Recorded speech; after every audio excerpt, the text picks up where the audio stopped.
got hit.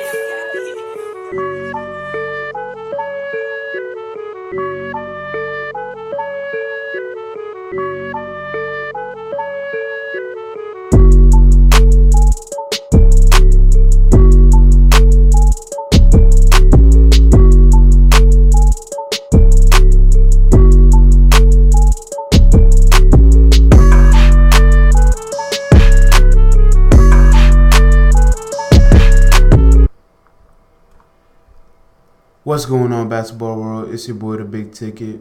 NBA teams and their players always want to hit the ground running straight out of the gate, from opening night to the last game of their season.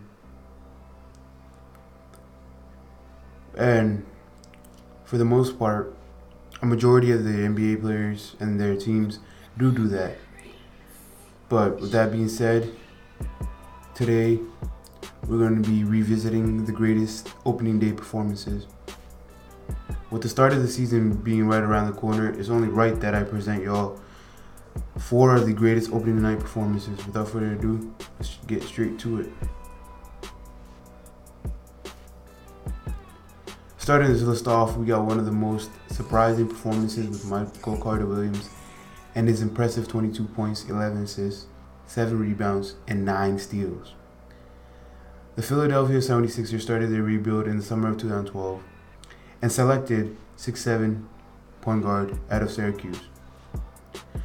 Although Damian Lillard took home the Rookie of the Year honors, MCW was an exciting rookie to watch and was a legit contender throughout his rookie campaign, finishing his rookie season with 17 points, 6 rebounds, 6 assists, making him one of the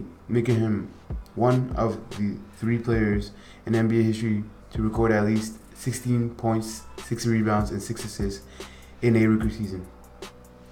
The other 2 being Magic Johnson and Oscar Robertson. I say that's a good club to be a part of. Back to the performance itself. On October 10th, 2013, Michael Carter-Williams put up 22 points, 11 assists, 7 rebounds, and 9 steals in a victory over the Miami Heat. This performance had the NBA buzzing, and Philadelphia fans finally have something to look forward to after, entering the rebuilding phase. And after this specific performance, LeBron James, the reigning MVP, the face of the NBA for the last decade, said this: "I couldn't think of a better way to start your NBA career." This was simply one of the greatest opening day performances ever. Unfortunately now, MCW never played at this level ever since. Moving on, we got Anthony Davis. Anthony Davis put up 26 points, 17 rebounds, and 9 blocks against the Orlando Magic. Now, I know this was against the Magic, and it may not seem as impressive as it make it out to be, but NBA fans all around the world were starving and craving to see Anthony Davis finally show us a glimpse of how dominant he could be in the future after being injury-riddled his first few seasons in the league. And he didn't disappoint, not at all, nearly recording a triple-double with blocks. What was more impressive than the ridiculous stat line itself was the impact AD made on the game. Getting a huge block on one end, running the fast break like a guard, finishing with thunderous dunks, getting the New Orleans fans in attendance off their feet. His game looked polished. He looked like he was in the gym every single day of the summer. He looked like he was ready to put a great healthy season and really show NBA fans what he's about. And he did just that. And after that statement game, the entire basketball world was aware of the dominant force that was Anthony Davis.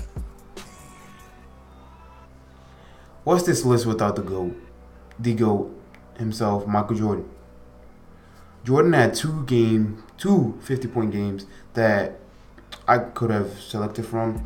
Ultimately, I decided to go with his 54 points against the Cavaliers. His official stat line was 54 points, 14 rebounds, and he shot over 64% from the field. This is just unbelievable. But since it's Michael Jordan himself, it's it's another day at the office. We're used to Michael Jordan putting up these godlike performances, so this isn't much of a surprise. Jordan has always been dominant, since he came into the league, and obviously since most basketball fans consider him the greatest of all time. There's not much to say about this performance. The numbers speak for themselves. The name speaks for himself. Jordan, 54 points, 14 rebounds, 64%. Oh, man. Michael Jordan. What can we say?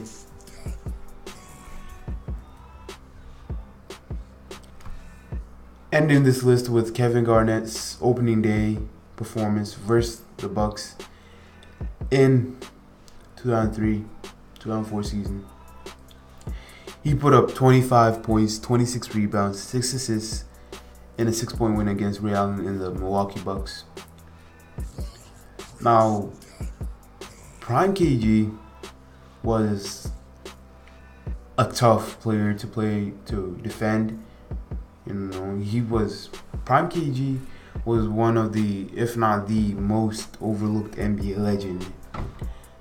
See, most people like to put, Tim Duncan and Dirk right over, Kevin Garnett without even like at least the people that I have spoken to like to put Dirk and Duncan over KG without even considering putting KG in the second spot, where I think he's highly deserving under Tim Duncan. But that's the topic for another day.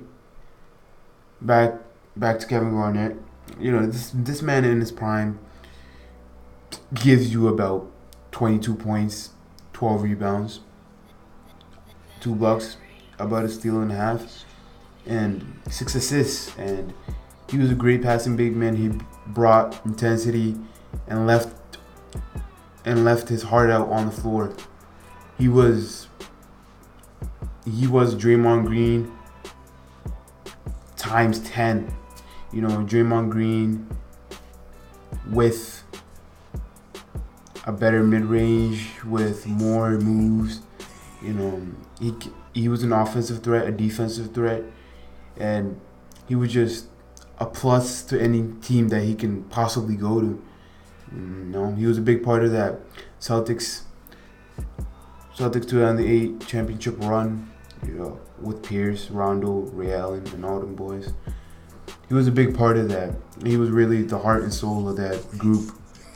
And without him, I don't think they would come close to winning a championship. Of course, that's the case with most NBA teams with losing one of their key players. But you know what I mean. Kevin Garnett was one of the most valuable players in NBA history. And it's often overlooked because of the Tim Duncans, the Dirks, Charles Barkley. But let me not get off topic and start talking about his opening day performance. This game would be the springboard to his incredible MVP season. And man, I remember watching. Well, I don't remember watching like live, but I remember going back and watching Kevin Garnett, because I never understood why Kevin Garnett was considered great. I just saw him as another Draymond Green, but he proved me wrong. He was a lone star in Minnesota, which later led to him being traded to Boston to create again the legendary Big Four. Then he was rewarded with an NBA championship to top off the great legacy that was Kevin Garnett. Hey man, shout out to KG for a great career. He's a once in a lifetime generational player, and most people won't call him that, but I will. Shout out to KG. That will do it for today's video. Hope to catch y'all in the next one. And subscribe, please. Alright, peace. To the spot, living too fast, dropping the dope in the stash. In Italy, got 2 foreign hoes, they DM me. Drop the top when it's cold, but you feel the heat. Be real with me, keep it 100, just be real with me. Eat it up like it's a feast. They say the dope on fleek. I know that these niggas getting sick of me. These chains on my neck cause a meal a piece. I don't even like to freestyle for free. I put in the key and I ride the beat. I don't even come out the house.